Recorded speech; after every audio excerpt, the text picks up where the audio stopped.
You burst out of a leathery egg sac deep in the hollow earth, immediately getting slapped by gravity that works sideways, upside down, and every other direction except the one you expect. Welcome to your new home, where physics took a vacation and never came back.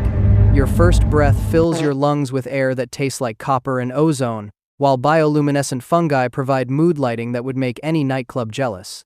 No cozy nest for you. Just a rocky outcrop suspended over an endless chasm where falling up is just as likely as falling down. Your serpentine body stretches about 6 feet at birth, which sounds impressive until you realize that makes you basically a worm with delusions of grandeur in this ecosystem. Those wing membranes attached to your sides?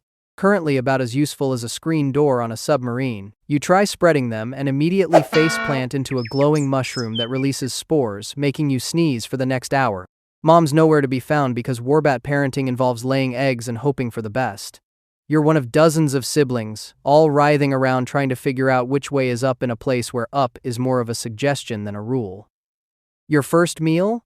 Whatever smaller creatures are unfortunate enough to wander near your writhing mass of siblings. A bioluminescent beetle makes the mistake of landing nearby, and your instincts kick in. You lunge forward, miss completely, and smack your face into your brother instead. He retaliates by wrapping around your neck, starting your first sibling squabble that ends with both of you tumbling off the ledge. Good news! You discover those useless wing flaps actually work when you're plummeting through anti-gravity pockets. Bad news. You have zero control and crash into a crystal formation that rings like a dinner bell for every predator in a 5-mile radius. Time to learn fast or become someone's appetizer. The hollow earth doesn't believe in training wheels. Within days, you're navigating gravitational anomalies that make roller coasters look boring, dodging predators that glow in colors that don't exist topside, and competing with your siblings for food in an environment where everything either wants to eat you or poison you, sometimes both. You spend your first months perfecting the art of aerial fumbling. Other creatures soar gracefully through the gravity wells, while you pinball between floating rocks like a drunk butterfly. Your hunting technique consists mainly of accidentally running into prey while trying to avoid crashing into things. That luminescent fish you caught? Pure luck when you sneezed mid-flight and changed direction. By your first year, you've grown to about 20 feet, and finally figured out that those gravity pockets everyone else navigates so easily have patterns. Who knew? Your wings have developed enough muscle to actually provide control instead of just making you spin in amusing circles. You've also discovered your species' signature move, constriction. Nothing says, "I've made it as a predator," quite like squeezing your lunch until it stops wiggling. Your teenage years bring new challenges. At 50 feet long, you're no longer snack-sized, but you're not exactly commanding respect either. The hollow earth operates on simple rules. Bigger means badder, and there's always something bigger. You learn this lesson when you mistake a sleeping titan's tail for a particularly meaty prey animal. The resulting swat sends you careening through 3 different gravity fields and into a colony of very annoyed crystal wasps. Territorial disputes become your new hobby. Every decent hunting ground has some other warbat already claiming it. Usually one twice your size, with battle scars that tell stories you don't want to hear. Your first real fight happens over a prime spot near a thermal vent where blind cavefish practically swim into your mouth. The older warbat wraps you up like a pretzel and uses you as a batting toy for 10 minutes before getting bored. You slink away, ego bruised more than your body, and settle for territory near the acid geysers where everything tastes slightly pickled. 5 years in, you've reached your full adult size of nearly 200 feet. Your wings span even wider, and you've mastered the art of riding gravity currents like a terrestrial hawk rides thermals. Except your thermals occasionally reverse direction and slam you into cave ceilings. You've learned to constrict prey efficiently, though you still occasionally squeeze too hard and end up wearing your dinner instead of eating it. Mating season arrives with all the romance of a demolition derby. Female warbats release pheromones that drive males into competitive frenzies.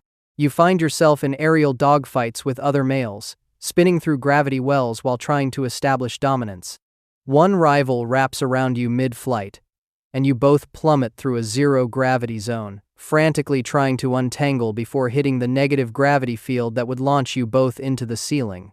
You manage to break free just in time to watch him splat against a stalactite. Point. You. The female you've been trying to impress watches your aerial acrobatics with the enthusiasm of someone watching paint dry. Apparently, nearly killing yourself in gravity-defying combat isn't as attractive as you thought. She mates with the guy who brought her a fresh kill instead. Note to self: dinner and a show beats just the show.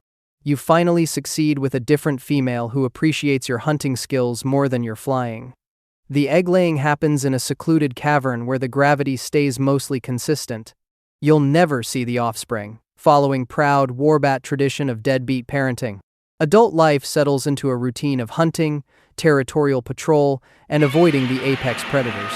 You've claimed a decent territory with access to a migration route of bioluminescent rays that taste like chicken if chicken was made of lightning. Life's good until the ground shakes with footsteps that definitely don't belong to anything that should exist. Enter Kong, the new neighbor nobody wanted. This oversized ape treats the hollow earth like his personal playground, and warbats like you are apparently on his things to punch list.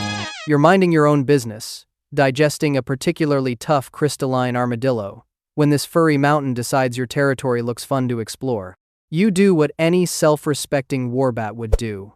Attack first, ask questions never. Wrapping around Kong seems like a solid plan until he grabs your body like a rope in gym class and starts playing Crack the Whip. The world spins in ways that have nothing to do with gravity anomalies. Your constriction technique, perfected over decades, means nothing when your opponent treats you like a pool noodle. The fight lasts about as long as a sneeze.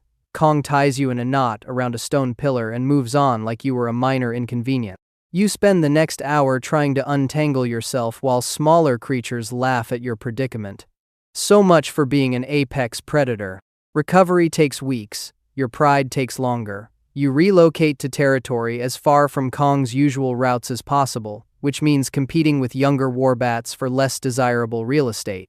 Your new hunting grounds feature prey that tastes like burnt rubber and crystals that hum at frequencies that give you migraines.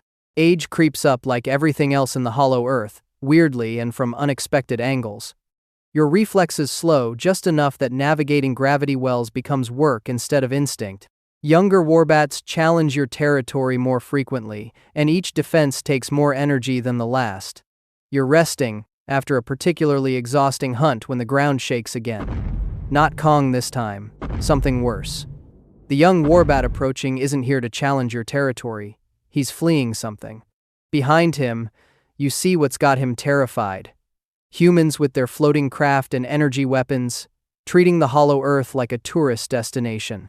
The younger warbat zooms past, and you realize you're directly in the path of whatever's chasing him. You try to move, but your old body responds like dial-up internet in a fiber-optic world. The human's craft approaches, scanning everything with lights that burn your eyes. Just as you're preparing for your final stand against technology you don't understand, one of the humans points at you and yells something. The craft stops. They stare. You stare back. Then one pulls out a device and points it at you. Great. You're about to be vaporized by hairless apes who probably taste terrible anyway. The flash goes off. They're taking photos. You've survived decades in the hollow earth, fought countless battles, mastered impossible physics, only to end up as content for someone's social media. The craft moves on, leaving you frozen in confusion. In the distance, you hear Kong roar, followed by humans screaming and expensive equipment breaking. Maybe the giant ape isn't so bad after all.